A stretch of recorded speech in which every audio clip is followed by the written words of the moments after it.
Hello students, मैं doctor किरण Awasthi CM Dubey महाविद्यालय में मैथमेटिक्स विभाग में विभागाध्यक्ष हूँ। मैंने आपको पहले भी PDF और वीडियो के माध्यम से यूनिट 3 का वेक्टर स्पेस जो है उस चैप्टर को पढ़ाने की कोशिश की है। अब देखिए, आज मैं उसी संदर्भ में आगे आपको बताना चाहती हूँ कोसेंट स्पेस पर जो है एक थ्योरम है, और वो थ्योरम भी बहुत इंपॉर्टेंट डायमेंशन थ्योरम ही है एक प्रकार से ये भी, पर कोसेंट स्पेस के लिए है। तो देखिए ये थ्योरम क्या है। सबसे पहले तो इस थ्योरम का हम स्टेटमेंट देखते हैं। स्टेटमेंट क्या कहता है कि if W is subspace of a finite dimensional vector space, then ये वेक्टर स्पेस यहाँ पर V लिखना है, finite dimensional vector space V, then dimension V by W equal to dimension V minus dimension W। ये हमको proof करना है। तो अब देखिए हम उसके लिए क्या करते हैं कि एक S सेट ले लेते हैं इस तरह से α1 α2 αm, और इसको बताते हैं कि ये बेसिस है W का। तो डायमेंशन W कितना हो जाएगा m, क्योंकि हमने आपको बताया हुआ है कि जो है बेसिस में अवयवों की संख्या जो है वही डायमेंशन होती है उसकी। तो S जो है अगर W का बेसिस है तो डायमेंशन W जो है वो m होगा। अब इसके बाद देखिए कि हम जो है इसको एक्सटेंशन थ्योरम से जानते हैं कि ये S जो है इसको वैसे S जो है आपका क्या है, चूँकि ये W का सबसेट है तो V का भी सबसेट होगा, क्योंकि W is also subset of V, तो S W V का सबसेट होगा, और ये लीनियरली इंडिपेंडेंट है क्योंकि ये बेसिस है। तो इसको हम एक्सटेंड करके बाय एक्सटेंशन थ्योरम हम V का बेसिस बना सकते हैं। तो ये हमने देखिए एक्सटेंशन थ्योरम का यूज़ करके V का बेसिस बना लिया। ये एलिमेंट्स W के थे, मतलब S के थे, उसको हमने एक्सटेंड किया और हमने कुछ बीटा ले लिए, इसमें सब V के ही एलिमेंट हैं, और इस तरह से हमने एक्सटेंड करके ये बना दिया बेसिस ऑफ V। तो अब ये बेसिस ऑफ V है तो इसमें नंबर ऑफ एलिमेंट देखिए ML है, तो M+L।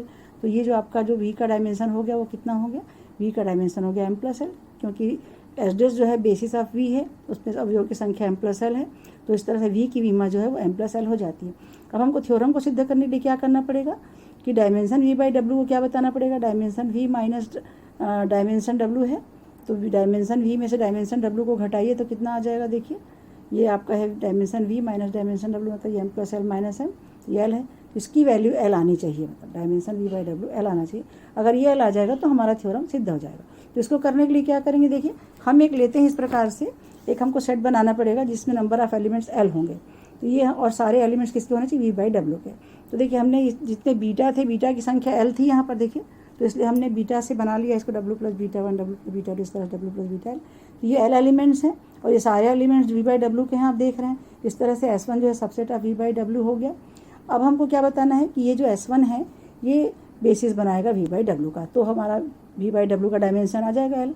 तो इस तरह से हमको बताना पड़ेगा S1 को कि ये लीनियरली इंडिपेंडेंट है, और दूसरे हमको बताना पड़ेगा LS1 equal to V by W है। देखिए इसको किस तरह से बताते हैं। हम जब बताएंगे पहले कि S1 जो है लीनियरली इंडिपेंडेंट है, इसके लिए हमने लीनियर कॉम्बिनेशन तैयार कर लिया S1 के एलिमेंट से, और इसको बराबर हम W लिखेंगे क्योंकि zero element V by W का क्या होता है, जीरो होता है, W होता है। तो ये हमने इस तरह से लिख दिया। अब यहाँ से हम इसको सिंप्लीफाई करेंगे। देखिए सिंप्लीफाई करेंगे तो देखिए हम ये जो परिभाषा आपकी जो वेक्टर स्पेस की परिभाषा लिखते हैं V बाई W की जो हमने परिभाषा लिखी उसमें लिखा था इस तरह से कि ये एक कोसेट है और ये स्केलर से गुणा होगा तो इसकी वैल्यू कितनी आ जाती है, इतनी आ जाती है आपकी। तो इस तरह से हमने W प्लस A1 बीटा 1 इस तरह से लिख दिया इसको सबको। अब इसको देखिए सबको जो है हम कंबाइन करके एडिशन वाला परिभाषा जो एडिशन वाला इक्वेशन था उसको लेकर चलेंगे तो क्या आ जाएगा, देखिए W प्लस ये सारे जुड़ जाएंगे और ये बराबर W हो जाएगा।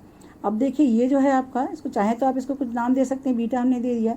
ये एलिमेंट किसका होगा आपका, ये जो आपने लिया हुआ है ये आपका W का ही एलिमेंट हो जाएगा। अब देखिए W प्लस बीटा बराबर, इसको हम लिख सकते हैं W प्लस 0, और इस तरह से आपको मिल जाएगा बीटा बिलोंगिंग W, क्योंकि देखिए W प्लस अल्फा बराबर W प्लस बीटा बराबर क्या होता है, ये इम्प्लाई करता है alpha minus beta belonging W। ये देखिए हम इस तरह से आपने इसको पहले पढ़ा होगा ग्रुप के केस में। ग्रुप में हम लोग क्या लेते हैं, HA इक्वल टू HB, एक थ्योरम आपने पढ़ा होगा कि HA इक्वल टू HB रहने से AB inverse belonging to H होता है। मल्टीप्लिकेशन का केस वहाँ रहता है। यहाँ पर चूँकि एडिशन है तो W प्लस अल्फा बराबर W प्लस बीटा होगा, तो ये अल्फा हो गया और ये बीटा का इन्वर्स हो गया, और ये होना चाहिए W में। तो उसी को हमने अप्लाई किया तो ये आपको मिल जा रहा है कि बीटा जो है वो W में आ गया। अब देखिए ये जो आपने लिखा एलिमेंट ये W में है, इसको हम क्या कर सकते हैं, W के बेसिस के एक घात संचय के रूप में लिख सकते हैं। तो हमने देखिए ये W के बेसिस के एक घात संचय के रूप में लिख दिया, क्योंकि W का जो बेसिस है वो S है, तो S के अवयवों का एक घात संचय ये हो गया आपका B1 अल्फा 1 से लेकर BM अल्फा M तक, और ये इसके बराबर हो गया।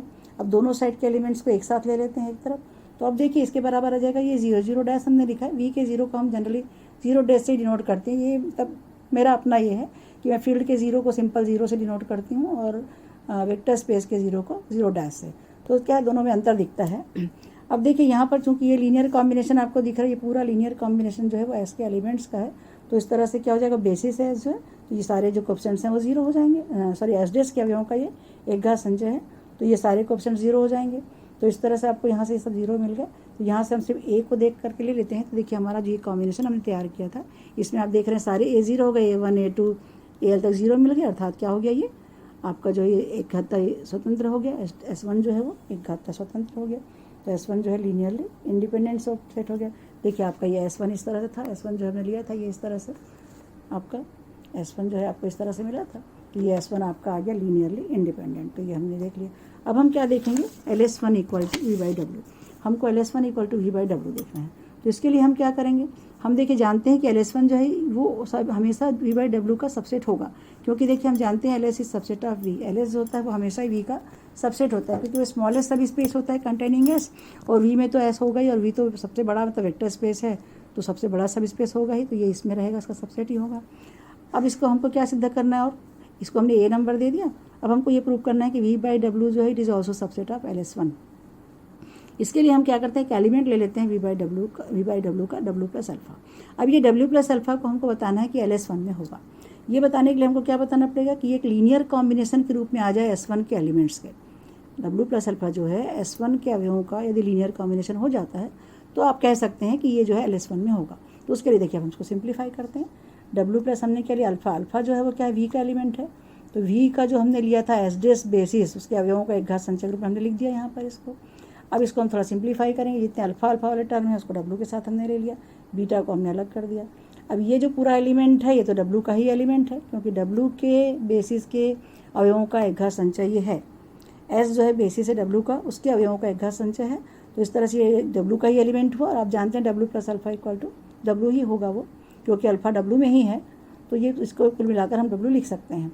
अब ये आ गया आपका ये बीटाज वाले टर्म है, और ये आपका V/W में हो गया। अब देखिए यहाँ से हम क्या लिख सकते हैं, यहाँ से जो मिल जाता है आपको, ये जो मिल रहा है इस तरह से, इसको हम सिंप्लीफाई करके लिखेंगे तो ये इस तरह से आ जाएगा, W plus D1 beta 1, W plus D2 beta 2, इस तरह से आ जाएगा।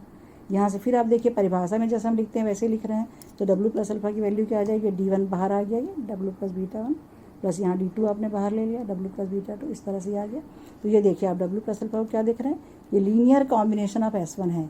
ये जो पूरा एलिमेंट हमने लिखा हुआ है ये linear combination of elements of S1 है। तो S1 के अवयवों का एक घात संचय, तो स्वाभाविक है ये LS1 में होगा। इस तरह से W प्लस अल्फा LS1 में आ गया, अर्थात V/W जो है वो सबसेट हो गया LS1 का। Suppose this equation is B। अब इक्वेशन A और B से हम देखेंगे तो LS1 इक्वल टू V/W आ जाएगा। अर्थात देखिए दोनों पॉइंट हमने सिद्ध कर दिए कि S1 जो है लीनियरली इंडिपेंडेंट है, और दूसरा हमने देख लिया LS1 इक्वल टू V/W है, अर्थात S1 जो है वो बेसिस होगा V/W का, अर्थात डायमेंशन V/W क्या हो गया L, क्योंकि S1 में अवयवों की संख्या L ली है हमने, तो डायमेंशन V/W का मान L आ गया। तो इस तरह से हमको यही सिद्ध करना था, हमने सिद्ध कर दिया, dimension V/W equal to dimension V minus dimension W। तो ये होगा आपका थ्योरम प्रूफ हो गया। इसके आगे अपन नेक्स्ट टाइम लेंगे। Thank you.